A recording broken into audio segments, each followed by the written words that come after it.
मोगाच्या भाव भयणीनो, आमी पळयता की आमच्या जिवितांत भावार्थ आसप खूब गरजेचें. कित्याक जेन्ना भावार्थ आमी दवरिना देवाचेर या आमच्या एकामेकांचेर, आमी पळयता की जिवपाक कठीण जाता.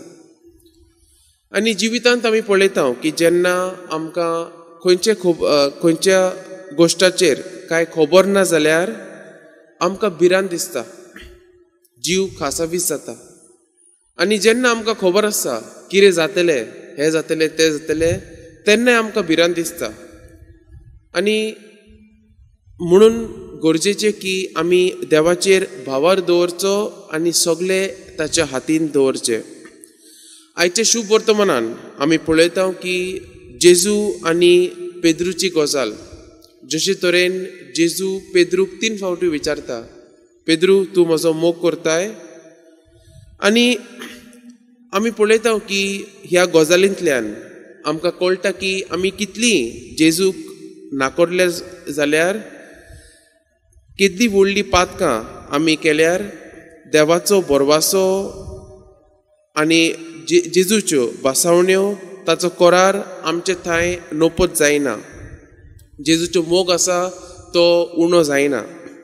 आनी आमी पळयता की जेजून पेद्रूक विचून काडलेलो, ताचेर खोडप जावन आनी ताचेर आपली पवित्र सोबा बांदूंक.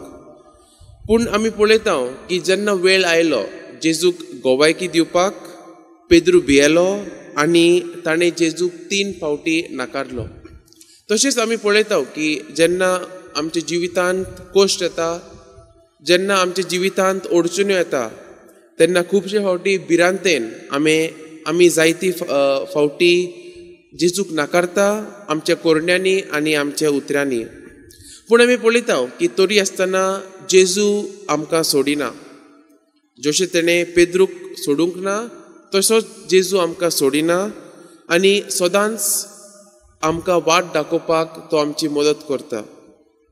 तर तशेंच आमच्या पयल्या वाचपांत आमी आयकलें आयज, जशे तरेन पावलूक देव एक बरी वाट दाखयता, तशेंच आयज खेरीतपणी ह्या मिसांत वांटो घेता तेन्ना आमी मागुया की जेन्ना आमच्या जिवितांत आमकां त्रास मेळटा, जेन्ना अडचण्यो येता, तेन्ना जेजून पेद्रूक जशे तरेन वाट दाखयली, जशे तरेन जेजून पेद्रूक सांगलें म्हजी मेंढर राख, तशेंच जेजू आयज आमकां सांगता.